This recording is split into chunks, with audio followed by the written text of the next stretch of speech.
తెలంగాణలో phone tapping కేసులో DSP Praneeth రావు suspend అయ్యారు, అలాగే అరెస్ట్ అయ్యారు కూడా. ఆయన అరెస్ట్ చేసినటువంటి పంజాగుట్ట పోలీసులు సీక్రెట్గా ఒక ప్రదేశంలో ఉంచి ఆయన విచారిస్తున్నారనేటువంటి వార్తలు వినిపిస్తున్నాయి. సో అలాగే తెలంగాణ సర్కార్ దీనిపైన సిట్ని కూడా నియమించడం జరిగింది. ఒకవేళ విచారణ పూర్తయిన తర్వాత కేటీఆర్కి వ్యతిరేకంగా కనుక వచ్చినట్లయితే కేటీఆర్ని అరెస్ట్ చేసేటువంటి అవకాశం ఉందా మరేంటి? ఈ అంశానికి సంబంధించి మనతో మాట్లాడడానికి, వారి విశ్లేషణని మనతో పంచుకోవడానికి రోజు మనతో పాటు ఉన్నారు సీనియర్ జర్నలిస్ట్ డివిఎస్ గారు ఉన్నారు. వారితో మాట్లాడదాం.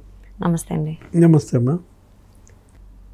తెలంగాణలో ఫోన్ ట్యాపింగ్ సంబంధించి ప్రణీత్ రావు గారి పేరు మారుమోగిపోతోంది. ఎక్కడ విన్నా ఇదే పేరు వినిపిస్తుంది. ఆయన ఫోన్ ట్యాపింగ్లు చేయడం ఏంటో కానీ.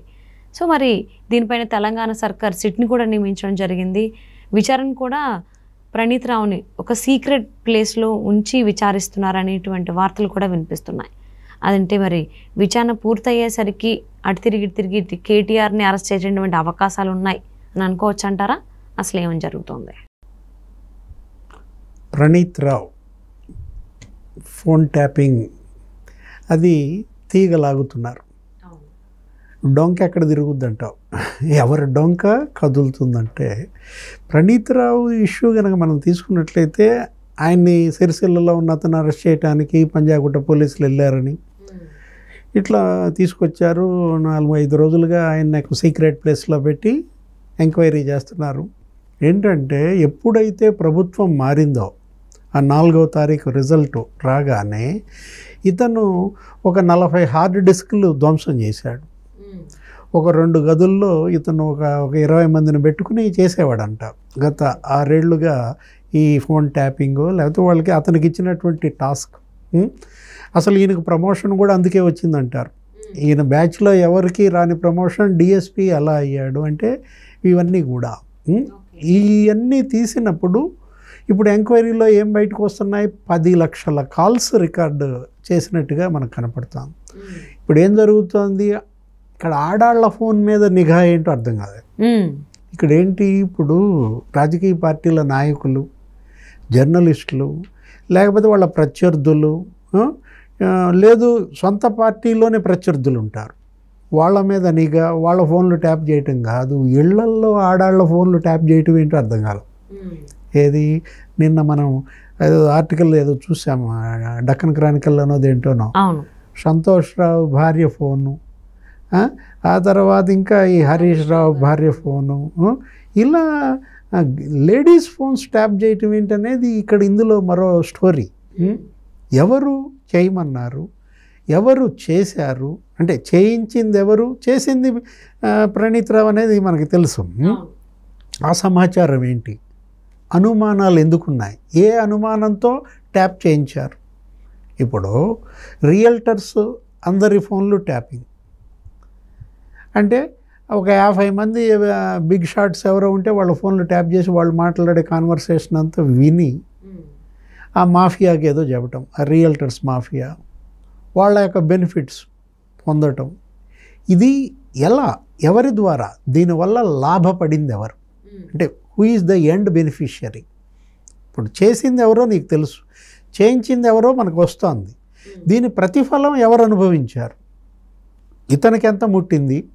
ఎవరు? ప్రణీత్ రావు ఆస్తులు ఎలా ఎక్వైర్ చేశాడు, ఇంకా వాటి గురించి ఇంకా రాలేదు. ఎంతెంత మూట కట్టాడు, ఎవరెవరి దగ్గర ఏమేమి ప్లాట్లు కొన్నాడు మనం చూసాం. ఒక్కొక్కడిని ఎవరిని గదిలిచ్చిన ఆఫీసర్లు, పెద్ద పెద్ద ఐఏఎస్లు, సీనియర్ ఐఏఎస్లే, ఒకడేమో 53 ఎకరాలు కొన్నాడు అంటాడు, ఒకడేమో అసలు అత్యున్నత పోస్ట్ చేసిన ఆయన ఒక 22 ఎకరాలు ఒక చోట కొన్నాడు, 25 ఎకరాలు. ఇంకొకడైతే అసలు 112 ఎకరాలు కొనేసాడు జీహెచ్ఎంసీ వాడు. ఏంటి అటు విశాఖపట్నంలో, విజయనగరంలో కూడా అతని ఆస్తులు ఉన్నాయి, 1000 కోట్లంట. రెరా పనిచేసినటువంటి వ్యక్తి.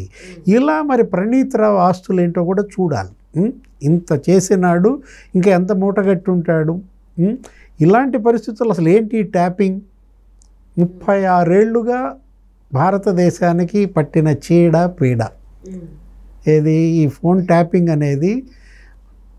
మంత్రి పదవినే త్యాగం చేయాల్సి వచ్చింది ఎవరు? రామకృష్ణ హెగ్డే. దీనివల్ల ఎప్పుడో 88లోనో ఎప్పుడో కర్ణాటక మాజీ సీఎం ఒక ఆయన ఉండేవాళ్ళు, రామకృష్ణ హెగ్డే అని. అప్పట్లోనే ఫోన్ ట్యాపింగ్ చేయటం ఏది అనేదో జనతా పార్టీ నుంచి బయటకు వచ్చి జనతాదళ్ పెట్టుకున్నప్పుడు ఇప్పుడు మన మాజీ ప్రధాని ఉన్నాడు కదా దేవేగౌడ, ఆ తర్వాత అజిత్ సింగ్ ఉంటాడు, ఎవరు చరణ్ సింగ్ కొడుకు, వాళ్ళిద్దరి కాన్వర్సేషన్స్ ఏయో ట్యాప్ చేయించినట్టు. ఓకే, అప్పుడు ఉన్నటువంటి ఆ డిఐజీ సంతకం పెట్టి పలానా 50 మంది ఫోన్లు ట్యాప్ చేయమని చెప్పి ఆయన ఇస్తే అది కాస్త నీకు రుజువై పార్లమెంట్లో కూడా దానిపైన ఒక స్టేట్మెంట్ వచ్చి అసలు ఆయన మంత్రి పదవినే వదులుకోవాల్సిన పరిస్థితి రామకృష్ణ హెగ్డే. అంటే ఫోన్ ట్యాపింగ్ అనేది అది చాలా సివియర్ క్రైమ్.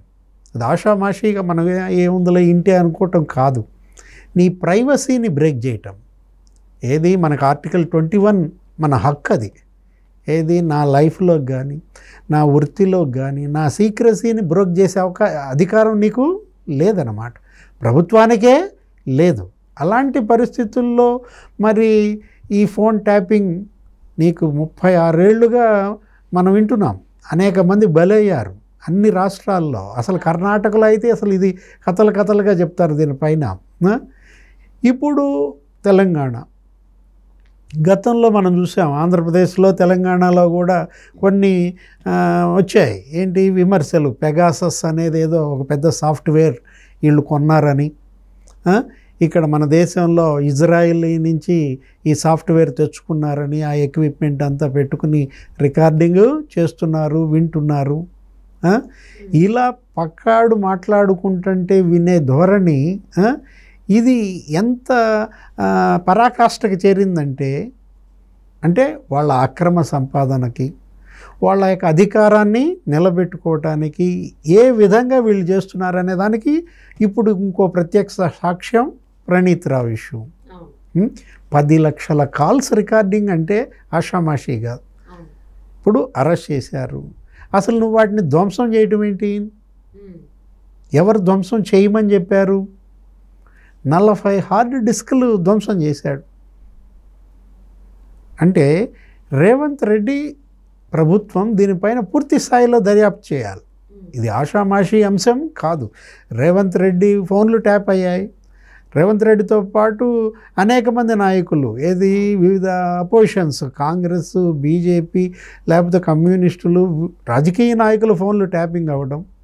నెక్స్ట్ జర్నలిస్టులు కూడా, ఏది మరి రాజకీయ నాయకులు జర్నలిస్ట్తో మాట్లాడుతుంటారు కదా, ఏం మాట్లాడారు ఏంటి అని ప్రముఖ పత్రికల్లో, ప్రముఖ ఛానళ్లలో పనిచేసేటటువంటి జర్నలిస్టుల ఫోన్లు కూడా ప్రణీత్ రావు ట్యాప్ చేశాడు. ఇవన్నీ బయటికి రావాలి. అసలు ఎవరెవరు ఆ ట్యాప్ చేయమన్న అధికారం ఎవరు? నువ్వు ఇప్పుడు ట్యాప్ చేయమన్నంత మాత్రాన్ని నువ్వు చేయటానికి నీకు లేదు కదా, నువ్వు చెయ్యవు కూడా, నువ్వు రిస్క్, అది నీ ఉద్యోగానికి. నీకు ఒక ఆర్డర్ రావాలి. ఎవరి నుంచి? డిఐజీ లాంటి, మొన్న చెప్పాను ఇందాక, అప్పుడు రామకృష్ణ హెగ్డే హయాంలో ట్యాపింగ్ జరిగిందంటే అప్పుడు డిఐజీ నీకు సంతకం పెట్టించాడు ఈ 50 మంది నాయకుల ఫోన్లు ట్యాప్ చేయమని. ఇప్పుడు కూడా ప్రణీత్ రావుకి ఇచ్చిన ఆదేశాలు ఎవరి నుంచి వచ్చాయి? ఎవరెవరి ఫోన్లు ట్యాప్ చేయమని అక్కడ పేపర్ ఉంది. ఆ సంతకం పెట్టిన ఆ పోలీస్ ఆఫీసర్ ఎవడో ఉంటాడు కదా, డిఐజీయో డీజీపీయో, ఇవన్నీ బయటకు రావాలి. అంటే లాస్ట్ టైం మీరు అన్నట్టు ఆ రకంగా పేపర్ మీద ఇచ్చారా ఆదేశాలు, లేకపోతే నోటి మాటల్లో ఇచ్చారా ఆదేశాలు అనేది ఇంకా మనకు తెలియదు. ఇంకా ప్రణీత్ రావు మాట్లాడితేనే ఎవరు చేయమన్నారు, ఇవి ఎందుకు చేశారనేది తెలుస్తుంది. అంటే ఒక పార్టీ అని లేదు, అన్ని ముఖ్యమైనటువంటి పార్టీలు తెలంగాణకు సంబంధించి అందరి నాయకులవి ఈయన చేశారు. నాయకులవి, జర్నలిస్టులవి, చివరికి నాయకుల పెళ్ళాలవి కూడా. సో మరి దీని నుంచి మళ్ళీ కేటీఆర్ పేరు వినిపిస్తుంది ఫోన్ ట్యాపింగ్ సంబంధించి. అంటే ట్యాపింగ్ టీతో స్టార్ట్ ఉంది కాబట్టి కేటీఆర్ ఆ రకంగా మరి ఎలా ఈయనకి కనెక్ట్ చేసుకుంటున్నారు ఈ ట్యాపింగ్ విషయం, ఈ విచారణ ఒక కొలిక్కి వస్తే కేటీఆర్ని అరెస్ట్ చేస్తారా అనేటువంటి మాటలు కూడా వినపడుతూ ఉన్నాయి. ఎవరి అయినా ట్యాప్ చేయమని ఎవరు చెప్తారు? ఇప్పుడు నాకు నీ పైన అనుమానం ఎప్పుడు ఉంటుంది, నువ్వు నా ప్రత్యర్థి అయితే. ఇప్పుడు ట్యాప్ చేయబడిన ఫోన్ నంబర్లన్నీ చూస్తే వాళ్ళ ప్రత్యర్థి ఎవరో మనకు తెలుస్తుంది. అంటే కేటీఆర్ ప్రత్యర్థి. హరీష్ రావు ఫోన్లు ఎందుకు ట్యాప్ చేయమన్నాడు కేటీఆర్? హరీష్ రావు మీద అనుమానమా? సంతోష్ రావు ఫోన్లు ఎందుకు ట్యాప్ చేయమన్నాడు? సంతోష్ మీద అనుమానమా? కాబట్టి ఇప్పుడు ఏంటంటే సూత్రధారి నీకు దొరికాడు. ఎవరు? ప్రణీత్ రావు. తీగ దొరికింది. డొంక కదులుతుందంటే ఇక పాత్రధారులు బయటికి రావాలా? ఇది ఒక పెద్ద మహాకుట్రగా కనపడుతోంది. సో మరి ఇది తెలంగాణ సర్కార్ చాలా సీరియస్గానే తీసుకుంటుందా, లేకపోతే కొంచెం హడావిడి చేసి సైలెంట్ అయిపోతుందా? ఫోన్ ట్యాపింగ్ ఎప్పుడు కూడా అది నాన్ సీరియస్నెస్ ఉండదు అనమాట. అది చాలా సీరియస్ మ్యాటర్. కాబట్టి రేవంత్ రెడ్డి ప్రభుత్వం కూడా దీనిపైన చాలా సీరియస్గానే చర్యలు తీసుకుంటుంది. అందుకే కదా సీక్రెట్ ప్లేస్లో అతన్ని ఎంక్వైరీ చేస్తున్నారు. వాళ్ళ ప్రణీత్ రావు అనేది చాలా డెలికసీ అన్నమాట. ఏదన్నా జరగరానిది జరిగితే ప్రణీత్ రావు ప్రాణాలకు కూడా ప్రమాదం ఉంటుంది. కాబట్టి ప్రణీత్ రావు భద్రత చూడాలి. పైపెచ్చు మొత్తం నిజాలు బయటకు రావాలి. అవును. మరి ఫోన్ ట్యాపింగ్ తీగ కదులుతోంది, డొంక కూడా కదులుతోంది. మరి డొంక ఎక్కడ తేలుతుంది అనేది ఇంకా తెలియదు, చూడాలి. సో మరి ఎవరెవరి పేర్లు, నాయకుల పేర్లు బయటకు వస్తే ఎవరు చేయమన్నారనేది చూద్దామండి. And thank you so much for spending your valuable time with us, GVS గారు. నమస్తే.